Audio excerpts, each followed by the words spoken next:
Disliked acts while fasting. Some things are disliked when one is fasting. One of these is being excessive when rinsing the mouth and sniffing water through the nose during ablution. This is due to the fear of allowing water to slip into one's throat. The Prophet, peace and blessings be upon him, said, "And overdraw water," that is, during sniffing in of water in ablution, except when you are fasting. Similarly, anything that invokes a person's sexual urge is disliked if he fears the possibility of ejaculation, unless he is sure of his ability to control his urge. Aisha, may Allah be pleased with her, reported, "The Prophet, peace and blessings be upon him, used to hug and kiss his wives while he was fasting. Furthermore, he had the greatest control over his desires," meaning as compared to you. This is why hugging is disliked for a youth, but not for an old man. On the authority of Abu Hurairah, who said, "A man asked the Prophet, peace and blessings be upon him, whether one who was fasting could embrace," meaning his wife, "and he gave him permission. But he forbade the same for another man who asked him on another occasion. Then it became clear that the one he permitted was an old man, and the one he disapproved of was a youth."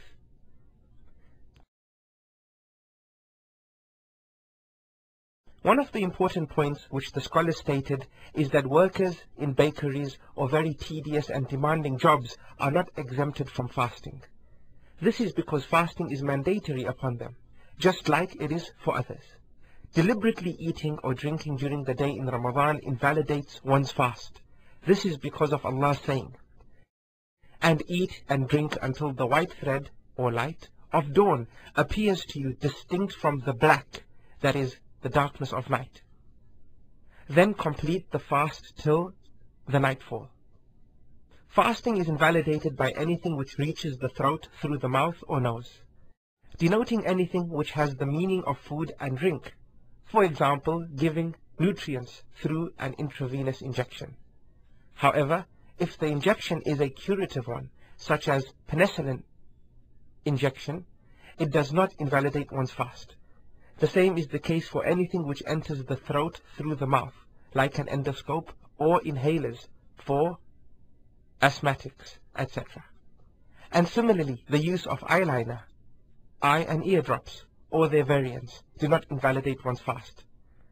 This is because there is no evidence that establishes that fasting is invalidated by any of these. Moreover, eyes are not a usual path for food and drinks. But it is important to be careful with nose drops due to the restrictions by the Prophet, peace and blessings be upon him, concerning excess when the one who fasts sniffs in water, that is, during ablution, as the nose is a clear path to the stomach. If he who is fasting takes or consumes a non-edible item or harmful things such as cigarettes, his fasting is invalidated. This is because it is consumed through the usual path of food, the mouth, and also because it is a variant of eating and drinking. Fasting is not invalidated by things which cannot be prevented. These include the smoke or dust on the road, and food leftovers which are attached to the teeth. Sexual intercourse is the second act that invalidates one's fast. This is because Allah the Exalted says, "It is permissible for you to go into ar-rafath," meaning having sexual intercourse with your wives in the night of fasting. Rafath means sexual intercourse. So anyone who had intercourse while he was fasting would have then invalidated his fast, and he is thus required to pay back the day, meaning in which his fasting was invalidated. In addition, he must expiate by setting a slave free.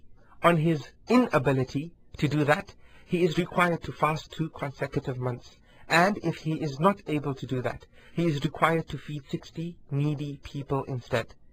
It is also mandatory on the woman to pay expiation accordingly if she lures her husband or she responds willingly to his urge. However, if she was forced, her fast becomes invalidated. But she will only have to pay back that day in which her fasting was invalidated without any expiation. It is permissible for the sick to break their fast in Ramadan, if the sickness would become worse if the sick person were to fast. Allah Almighty says, "But if any of you is ill or on a journey, the same number of days should be made up from other days." If the sickness breaks his fast, but the sickness is a form that recovery from it is expected, then it is mandatory on him to pay back the missed days when he recovers. Allah Almighty says, "But if any of you is ill or on a journey, the same number of days should be made up after recovery from other days."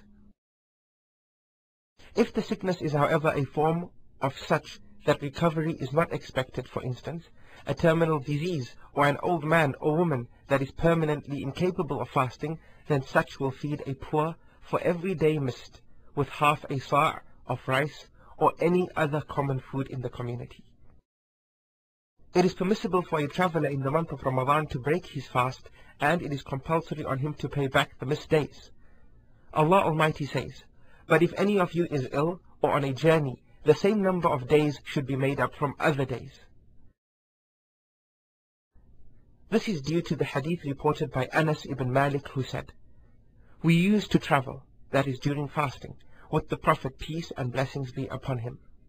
And those of us who fasted neither abused nor looked down upon those who broke their fast, nor did those who broke their fast look down upon those who fasted."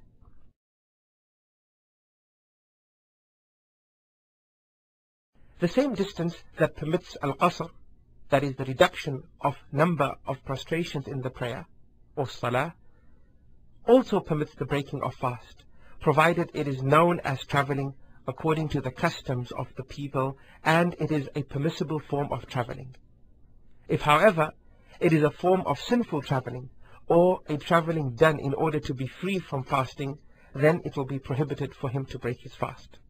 What is left to mention is that breaking the fast is better for a traveler than fasting if the journey is difficult, or he would be harmed if he fasted while traveling.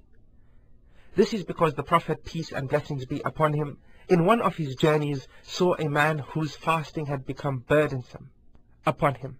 That is, he had been severely weakened due to the severe heat, and as such people had gathered around him. Thereupon the Prophet, peace and blessings be upon him, said, "Fasting while on a journey is not part of righteousness." Similarly, a pregnant or breastfeeding woman who fears there would be a burden on herself if she fasted may break her fast, and she must pay back just like the sick. The Prophet, peace and blessings be upon him, said, "Allah Almighty has relieved the traveler of fasting and some parts of salah, meaning the daily prayers, and he has relieved the pregnant and the breastfeeding female of fasting." However, if she fears the burden on only her child or fetus, then she must pay the missed fast back and feed one poor person for every missed day.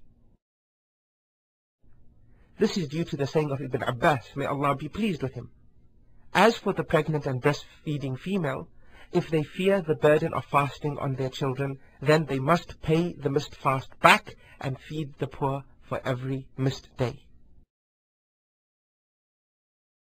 But a female who menstruates or has postnatal bleeding is obligated to break her fast, as it is prohibited for her to fast. If, however, she does fast, it will not be valid, and she will still have to pay back the equivalent fasts for the period she missed. As has been narrated from Aisha, may Allah be pleased with her, when she was asked why a menstruating female pays back the missed fast but not the missed prayer, she said, that is, postnatal and menstrual bleeding, used to befall us, and we were ordered to pay back missed fasts, but not missed salah or prayer.